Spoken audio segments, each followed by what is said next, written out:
നമസ്കാരം സുഹൃത്തുക്കളെ, തിയേറ്ററുകളിൽ ഇടിയുടെ പെരുന്നാൾ തീർത്ത് മുന്നേറുകയാണ് മമ്മൂട്ടി ചിത്രം ടർബോ. ക്ലാഷ് റിലീസുകൾക്കിടയിലും പെരുമഴയെയും വകവെക്കാതെ മുന്നേറുന്ന ടർബോ ഇതിനോടകം തന്നെ 70 കോടിയോളം കളക്ഷൻ നേടിക്കഴിഞ്ഞു.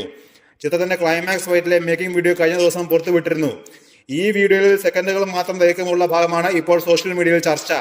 ചിത്രത്തിന്റെ ഷൂട്ട് കാണാനെത്തിയ ഫഹദ് ഫാസിലും സംവിധായകൻ മഹേഷ് നാരായണനും മമ്മൂട്ടിയുമായി സംസാരിക്കുന്ന ഫോട്ടോയാണ് ചർച്ചാ വിഷയമായത്. മൂവരും ഒന്നിക്കുന്ന സിനിമയെക്കുറിച്ച് അടുത്തിടെ സോഷ്യൽ മീഡിയയിൽ റൂമറുകൾ ഉണ്ടായിരുന്നു. ഇപ്പോൾ ഈ വീഡിയോ വന്നതോടുകൂടി റൂമറുകൾ കുറച്ചുകൂടി ശക്തമായി. കരിയറിലെ ഏറ്റവും മികച്ച ഫേസിൽ നിൽക്കുന്ന മമ്മൂട്ടിയും പാൻ ഇന്ത്യൻ തലത്തിൽ ശ്രദ്ധേയനായി മാറിയ ഫഹദും ഒരു സിനിമയ്ക്ക് വേണ്ടി ഒന്നിക്കുകയാണെങ്കിൽ സിനിമാ പ്രേമികൾക്ക് ഗംഭീരമായ എക്സ്പീരിയൻസ് ആയിരിക്കും എന്നതിൽ സംശയം വേണ്ട. മാലിക്, അറിയിപ്പ് എന്നീ സിനിമകൾ കൊണ്ട് ശ്രദ്ധേയനായ മഹേഷ് നാരായണൻ കൂടി ചേരുമ്പോൾ സംഗതി കളറാകുമെന്നാണ് ആരാധകർ പ്രതീക്ഷിക്കുന്നത്. മമ്മൂട്ടിയുടെ പ്രൊഡക്ഷൻ ഹൗസായ മമ്മൂട്ടി കമ്പനിയും ഫഹദ് ഫാസിലിന്റെ പ്രൊഡക്ഷൻ കമ്പനിയായ ഫഹദ് ഫാസിൽ ആൻഡ് ഫ്രണ്ട്സും ചേർന്നാണ് ചിത്രം നിർമ്മിക്കുന്നത് എന്ന അഭ്യൂഹങ്ങൾ ഉണ്ടായിരുന്നു. എന്നാൽ ഈ പ്രൊജക്ടിനെ കുറിച്ച് ഔദ്യോഗികമായി അറിയിപ്പുകളൊന്നും ഇതുവരെ വന്നിട്ടില്ല.